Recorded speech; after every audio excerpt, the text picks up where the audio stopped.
அஸ்ஸலாமு அலைக்கும். Welcome to my channel.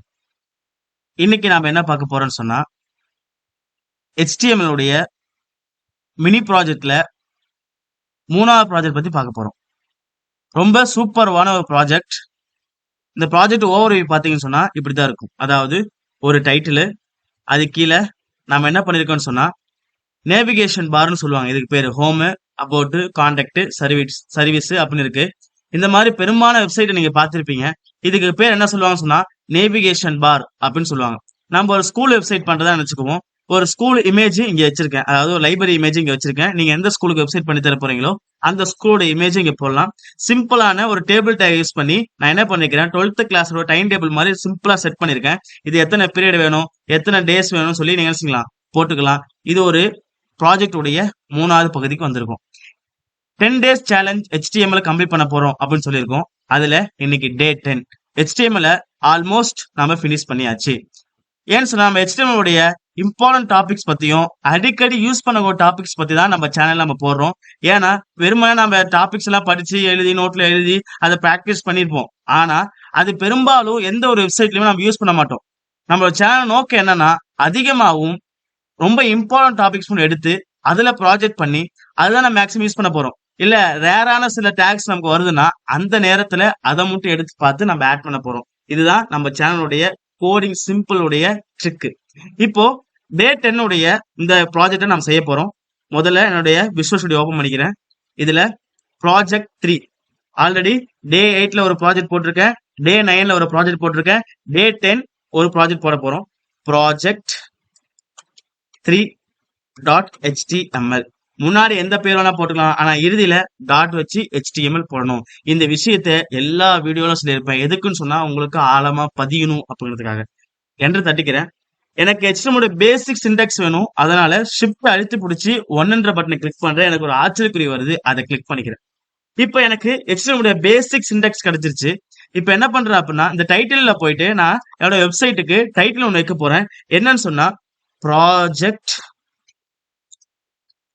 3.com அப்படின்னு வச்சு Ctrl+S சேவ் பண்ணிருக்கேன். இந்த ஃபைல் எப்படி ரன் பண்ணணும்னு சொன்னா இந்த ஃபைல் எங்க இருக்குன்னு முதல்ல பார்க்கணும். நான் என்ன பண்ணிருக்கேன்னா டெஸ்க்டாப்புக்குள்ள போயிட்டு HTML in 10 days அப்படின்ற ஃபோல்டருக்குள்ள தான் நான் இந்த ஃபைலை ஸ்டோர் பண்ணிருக்கேன். இன்னைக்கு நம்ம என்ன பேர் வச்சிருக்கோம், ப்ராஜெக்ட் 3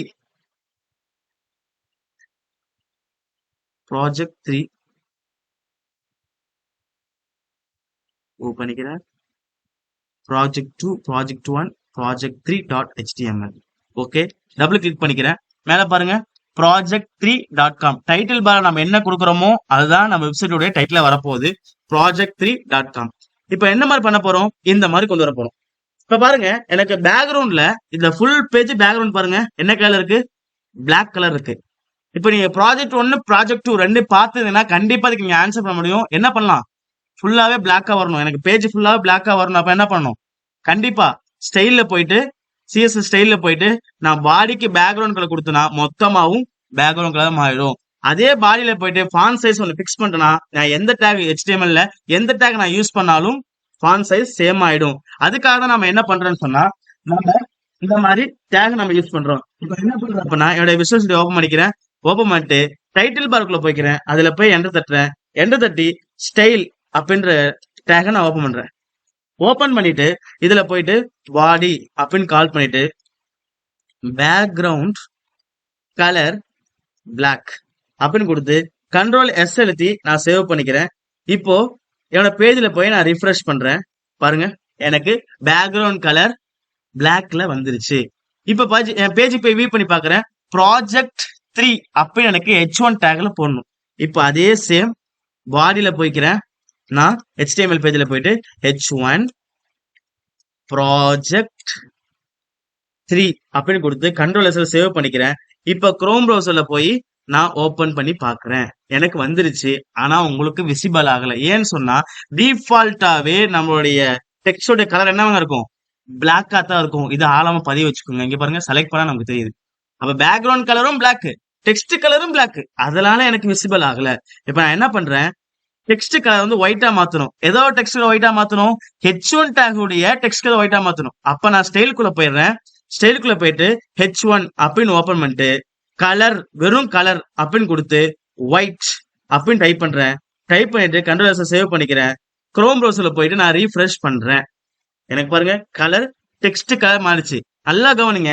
பேக்ரவுண்ட் கலர் அப்படின்னு கொடுத்தோம்னா நமக்கு பின்னாடி இருக்கக்கூடிய கலர் மாறும். வெறும் கலர் கொடுத்தோம்னா டெக்ஸ்ட் கலர் மாறும். இது ஆழமா பதிய வச்சுக்கோங்க. இப்ப என்ன பண்ண போறோம்? பேக்ரவுண்ட் கலர் ஒயிட் கொண்டு வரணும். H1க்கு பேக்ரவுண்ட் கலர் ஒயிட் கொண்டு வரணும். ரொம்ப சிம்பிள். மறுபடியும் கோட் எடிட்டர் போறேன். H1 டேக்குள்ள போறேன். போயிட்டு background colour white control S எழுதிக்கிறேன். என் பேஜ் நான் போய் வியூ பண்ணி பாக்குறேன். சாரி, இந்த பேஜ் போய் வியூ பண்ணி பாக்குறேன். அழகா எனக்கு பேக்ரவுண்ட் ஒயிட் வந்துருச்சு. இப்ப என்ன பிரச்சனை சொல்லுங்க பாப்போம். டெக்ஸ்டோட கலரும் ஒயிட், பேக்ரவுண்ட் கலரும் ஒயிட். அதனால எனக்கு விசிபிள் ஆகல. நான் டெக்ஸ்ட் என்னன்னு பழைய மாதிரி மாத்திரலாம். பிளாக்னு மாத்திரலாம். பிளாக். கண்ட்ரோல் சேவ் பண்ணிக்கிறேன். என் பேஜ்ல போயிட்டு மறுபடியும் ரீஃப்ரெஷ் பண்றேன். பாருங்க எனக்கு அழகா வந்துருச்சு. ஆனா பாருங்க எனக்கு இது வந்து என்ன ஆகணும்? சென்டர் ஆகணும். அப்ப என்ன பண்ணலாம்? H1 டேக்ல போயிட்டு text align right left centre. எனக்கு என்ன ஆகணும்? சென்டர் ஆகணும். நான் அது கொடுக்குறேன். Text align centre. கண்ட்ரோல் எஸ்ல சேவ் பண்ணிக்கிறேன். குரோம் ப்ரௌசர்ல போய் வியூ பண்ணி பாக்குறேன். எனக்கு அழகா சென்டர் ஆயிடுச்சுங்க. ரொம்ப சிம்பிள்ங்க வெப்சைட். அடுத்து பாருங்க எனக்கு இந்த home about contact service, home about contact service இது வரணும். இது வந்து நம்ம கிளாஸ் நடத்திருக்கோம். பழைய கிளாஸ் எடுத்து பாத்தீங்கன்னா ஆர்டர் லிஸ்ட் அன்ஆர்டர் லிஸ்ட் நடத்திருப்போம். அன்ஆர்டர் லிஸ்ட்னா ஒண்ணு இல்லைங்க. அன்ஆர்டர் லிஸ்ட்னா முன்னாடி அந்த வார்த்தைக்கு முன்னாடி புள்ளி வச்சு வருங்க. ஆர்டர் லிஸ்ட் அப்படின்னு சொன்னோம்னா 1 2 3 4 5 இந்த ஆர்டர்ல வரும். அதான் டிஃபரெண்ட். இப்ப H1 டேக் கீழே தான் எனக்கு என்ன வரணும்? எனக்கு அன்ஆர்டர் லிஸ்ட் ஒர்க் ஆகும். அப்ப என்ன பண்றேன்? அன்ஆர்டர் லிஸ்ட் அப்படின்னு கால் பண்ணிக்கிறேன். ஓபன் பண்ணி க்ளோஸ் பண்ணிக்கிறேன். இதுக்குள்ள நான் என்ன பண்ண போறேன்? ஒவ்வொரு லிஸ்டா போறேன். லிஸ்ட் 1 நான் என்ன பண்ண போறேன்? அப்படின்னா என்ன பண்ணும்? ஹோம். அடுத்து லிஸ்ட் 2 அது என்ன பண்ண போறேன்? அபவுட் அந்த வெப்சைட் பத்தி. அடுத்த லிஸ்ட் கான்டாக்ட் கான்டாக்ட்.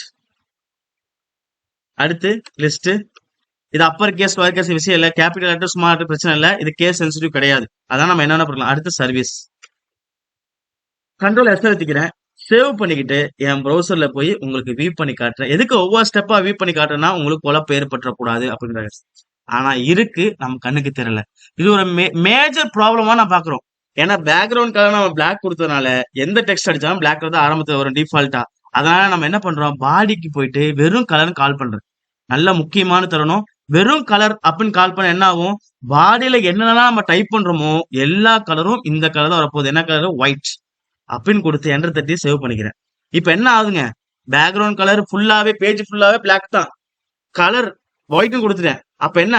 டெக்ஸ்ட் ஹெட்டிங்கா இருந்தாலும் சரி, பேராகிராஃபா இருந்தாலும் சரி, எந்த டேக் நீங்க யூஸ் பண்ணாலும் சரி என்ன கலர் தான் வரப்போகுது? டெக்ஸ்ட்னாவே ஒயிட்ல தான் வரப்போகுது. இப்ப என்ன பண்ண போறோம்? நான் உதாரணத்துக்கு போய் ரீஃப்ரெஷ் பண்ணி காட்டுறேன் பாருங்க. ஒயிட்ல வந்துருச்சா? சிம்பிளுங்க, அவ்வளவுதான். ஹோம் அபவுட் கான்டாக்ட் சர்வீஸ் இப்படி வந்துருச்சுங்க. ஆனா எனக்கு என்ன வரணும்? வெர்டிகலா வரணும். எனக்கு என்ன வரணும்? வெர்டிகலா வரணும். இப்ப நான் என்ன பண்றேன்? நேரா போறேன். நல்லா யோசிங்க பார்ப்போம். இந்த லிஸ்ட் எனக்கு என்ன ஆகணும்? இப்படி இருக்கிறது எனக்கு இப்படி வெர்டிகலா வரணும். இப்ப என்ன பண்றேன்? இதெல்லாம் எதுக்குள்ளங்க இருக்கு? அன்ஆர்டர் லிஸ்டுக்குள்ள தான் இது எல்லாமே இருக்கு. இந்த ஹோம் அபவுட் கான்டாக்ட் சர்வீஸ் இது எல்லாமே எதுக்குள்ள இருக்கு? அன்ஆர்டர் லிஸ்டுக்குள்ள தான் இருக்கு. இப்ப என்ன பண்றேன்? இந்த அன்ஆர்டர் லிஸ்டுக்கு டிஸ்பிளே ஃபிளக்ஸ் கொடுக்குறேன். இந்த அன்ஆர்டர் லிஸ்டுக்கு டிஸ்பிளே ஃபிளக்ஸ் கொடுக்குறேன். டிஸ்பிளே ஃபிளக்ஸ் அப்படின்னா என்னங்க? இப்ப நேரா இருக்கிறது இந்த கோட்ல மாத்தும். கீழே ஒவ்வொரு பிளாக்கா வரிசையா கீழே இருக்கிறத நேர்கோட்ல மாத்துரு. பாருங்க உங்களுக்கு அழகா புரிய வைக்கிறேன். டிஸ்பிளே கால் பண்ணிட்டு ஃபிளக்ஸ் அப்படின்னு கொடுக்குறேன். சிம்பிள். கண்ட்ரோல் எஸ்ல சேவ் பண்ணிக்கிறேன். இப்ப போய் என் ப்ரௌசர் ரீஃப்ரெஷ் பண்றேன். அழகா நேரா மாறிச்சு. ஆனா என்ன இல்லைங்க? கேப் கிடையில. என்ன இல்ல? கேப் இல்ல. எதுக்கு கேப் இல்ல? இதுதான் கேள்விதான் முக்கியம். எதுக்கு மத்தியில கேப் இல்ல? ஒரு லிஸ்டுக்கும் இன்னொரு லிஸ்டுக்கும் மத்தியில கேப் இல்ல. சரியா சொன்னா அதான்.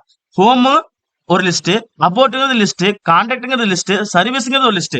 அப்போ ஒரு லிஸ்டுக்கும் இன்னொரு லிஸ்டுக்கும் கேப் இல்ல. அப்ப என்ன பண்றேன்? நான் ஸ்டைல்ல போயிட்டு லிஸ்ட கால் பண்றேன். என்ன பண்றேன்?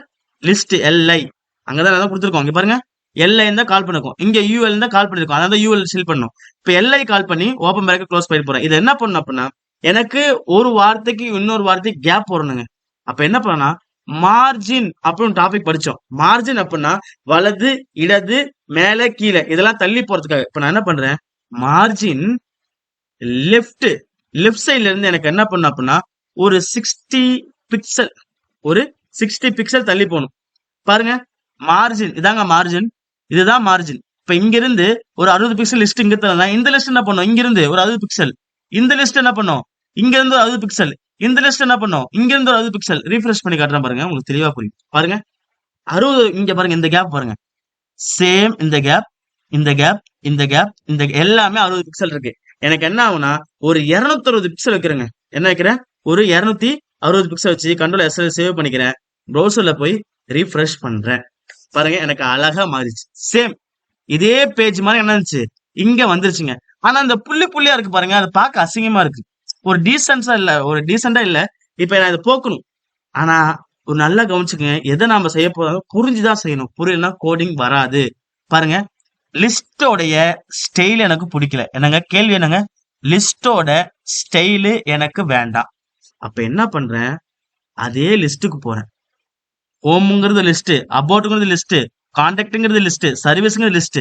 அப்ப லிஸ்டுக்கு போயிட்டு லிஸ்ட் எனக்கு ஸ்டைலு நன்னு, நன்னாங்க ஒண்ணு இல்ல, நன்னா வேணாம், 0.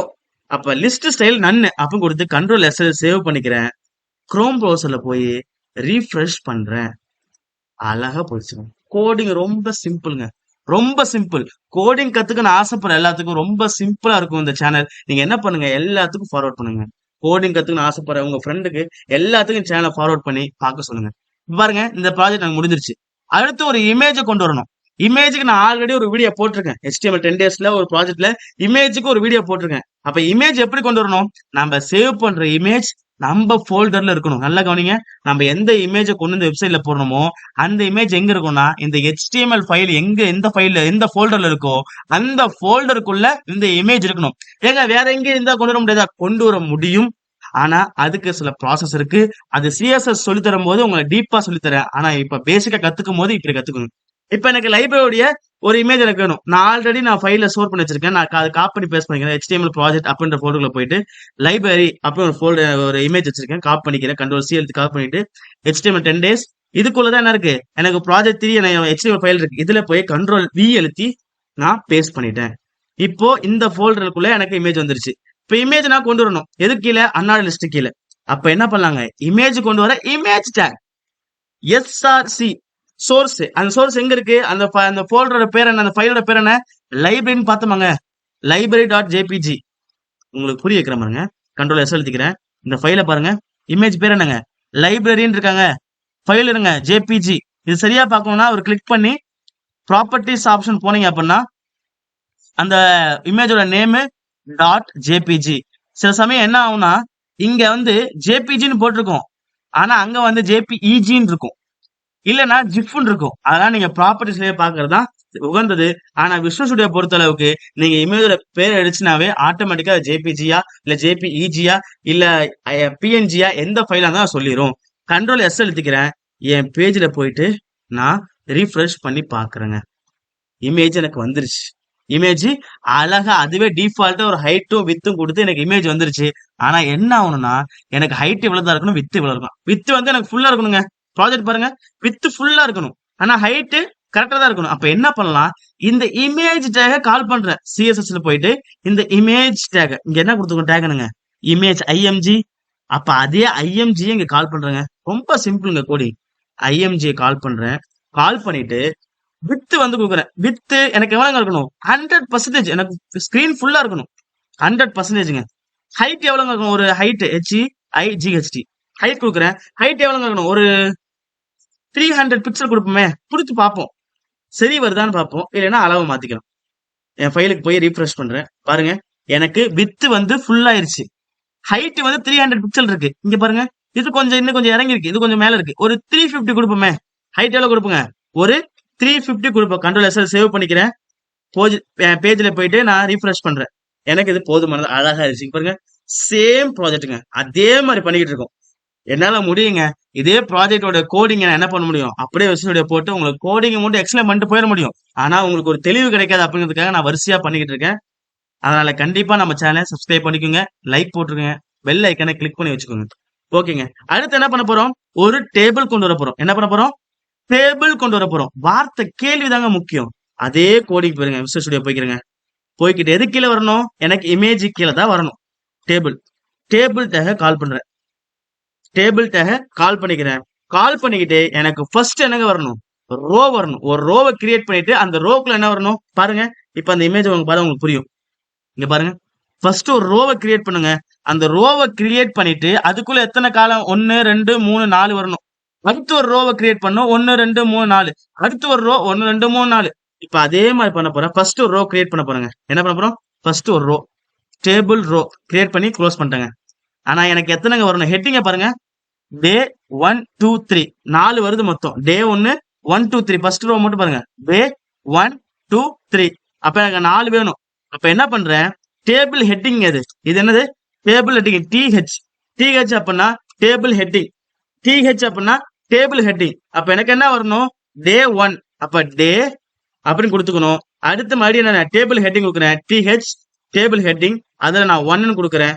அடுத்து என்ன பண்றேன், டிஹெச் ஓபன் பண்றேன். டிஹெச் ஓபன் பண்ணிட்டு அடுத்து டேபிள் 2, அது 2 கொடுக்குறேன். கொடுத்துட்டு அடுத்து டிஹெச் ஓபன் பண்றேன் 3. அப்படிதானங்க ஃபர்ஸ்ட் ரோ இருக்கு. ஃபர்ஸ்ட் ரோ பாருங்க, டே 1 2 3. அவ்வளவுதாங்க, டேபிள் ஹெட்டிங் வந்துருச்சா. கண்ட்ரோல் எஸ் எழுதிக்கிறேன். என் பேஜ்ல போயிட்டு ரீஃப்ரெஷ் பண்ணி பாக்குறேன்.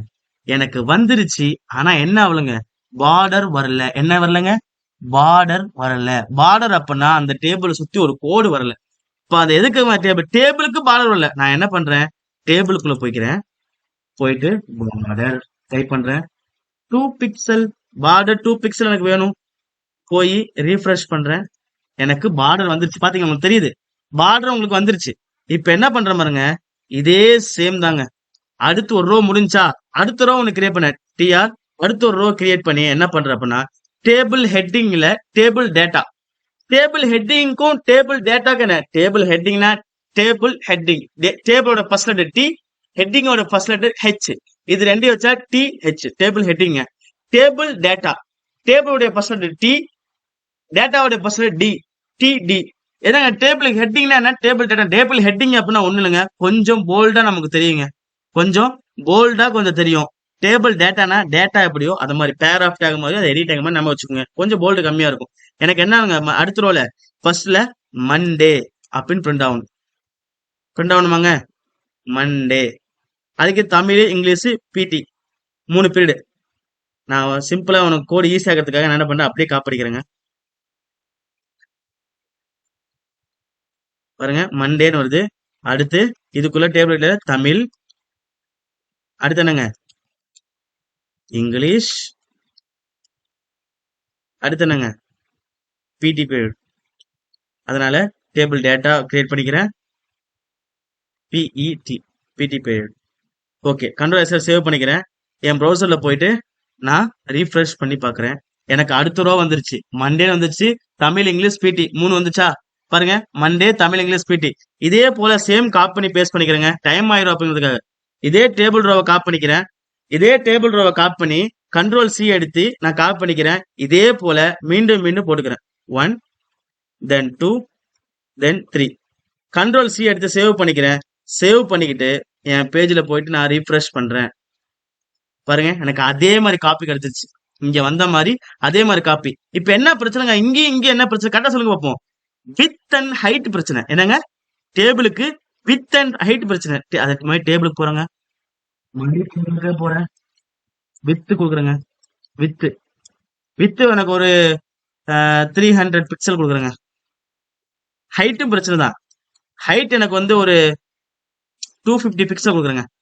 250 பிக்சல். கண்ட்ரோல் எஸ் எழுதிக்கிறேன், சேவ் பண்ணிக்கிறேன். என் ப்ரௌசர்ல போயிட்டு நான் ரீஃப்ரெஷ் பண்றேன். எனக்கு கிடைச்சிருச்சுங்க, டேபிள் அழகா கிடைச்சிருச்சுங்க. Width and height okay. இது கூட கொஞ்சம் வித்தும் ஹைட் அதிகமா இருக்கு. ஆனா இங்க பாருங்க கரெக்டா இருக்கு. இப்ப என்ன பண்ணுங்க, அலைன் சென்டர்ல இருக்கணும். எங்க இருக்கணுங்க, அலைன் சென்டர்ல இருக்கு. அப்ப என்ன பண்ணணும், நீங்களே சொல்லுங்க பார்க்கலாம். டேபிளை கால் பண்ணி நேரா டேபிளை கால் பண்றேன். டேபிள் கால் பண்றேன். கால் பண்ணிட்டு text align centre, control S அழுத்திக்கிறேன். டேபிளை போய் நான் ரீஃப்ரெஷ் பண்றேன். பாருங்க, சென்டர் ஆச்சாங்க. எங்க ஆச்சு, இதுல டேபிளுக்குள்ள சென்டர் ஆச்சு. டேபிள் எனக்கு சென்டர் ஆகணும். அப்ப என்ன பண்ணலாம், அந்த டேபிள் பாக்ஸுக்குள்ள போறேன். டேபிள் பாக்ஸ்குள்ள போயிட்டு வெறும் அலைன் கொடுத்து சென்டர் கண்ட்ரோல் சேவ் பண்ணிக்கிறேன். சென்டர் ஆயிடுச்சாங்க, டேபிள் சென்டர் ஆயிடுச்சு. ஆனா பாருங்க, இங்க ஒரு வித்தியாசம் இருக்கு பாருங்க. 12th கிளாஸ் டைம் டேபிள் அப்படிங்கிறது எனக்கு வந்திருக்கு, நான் இங்க போட மறந்துட்டேங்க. அதனால மீடியம் என்ன பண்ணிக்கிறேன், டேபிளுக்கு மேல, அப்போ இமேஜுக்கு கீழே, அப்படிதானே இல்லையா? இமேஜுக்கு கீழே எனக்கு என்ன பண்ணா, ஒரு H1 டேக் ஓப்பன் பண்ணிக்கிறேன். அது என்ன பண்றேன், ஒரு H2 டேக் வச்சுக்கோங்க, ஒரு H2 டேக், ஏன்னா அது சப்ஹெட்டிங் தானே, H2ன்னு வச்சுக்குவோம். இதுக்குள்ள என்ன பண்றேங்க, நான் 12th கிளாஸ் டைம் டேபிள் கண்ட்ரோல்ஸை சேவ் பண்ணிக்கிறேங்க. சேவ் பண்ணிக்கிட்டு நான் ரீஃப்ரெஷ் பண்ணி காட்டுறேன் உங்களுக்கு. இங்க அழகா வந்துருச்சு பாருங்க. இது சென்டர் கொண்டு வரணும். நீங்களே ஆன்சர் பண்ணலாம். என்ன பண்ணலாம், ஸ்டைலுக்கு போயிட்டு H2 கால் பண்ணும். H2 கால் பண்ணிட்டு என்ன பண்ணலாம், H2 கால் பண்ணிட்டு டெக்ஸ்ட் அலைனு சென்டர். சிம்பிள்ங்க கோடிங், அவ்வளவுதான். அப்படியே போறோம், சென்டர் ஆயிடுச்சு. சேம் இதே ப்ராஜெக்ட் நான் பண்ணிருக்கேன். என்ன பண்ணிருக்கோம், சேம் இதே ப்ராஜெக்ட் நான் பண்ணியாச்சு. இந்த மாதிரி யூஸ்ஃபுல்லான வீடியோ போடக்கூட நம்ம சேனலை சப்ஸ்கிரைப் பண்ணிக்கோங்க. உங்க ஃப்ரெண்ட்ஸுக்கு கண்டிப்பா ஷேர் பண்ணுங்க, உங்க ஃபேமிலிக்கு ஷேர் பண்ணுங்க. கோடிங் கத்துக்கணும், நான் வெப்சைட் கிரியேட் பண்ணணும், டெவலப்பர் ஆகணும், ஃப்ரண்ட் அண்ட் பேக் அண்ட் நான் டெவலப்பர் ஆகணும், ஃபுல் ஸ்டாக் டெவலப்பர் ஆகணும் அப்படின்னு நினைக்கிறவங்களுக்கு இந்த வீடியோ ஷேர் பண்ணுங்க. Okay, thank you.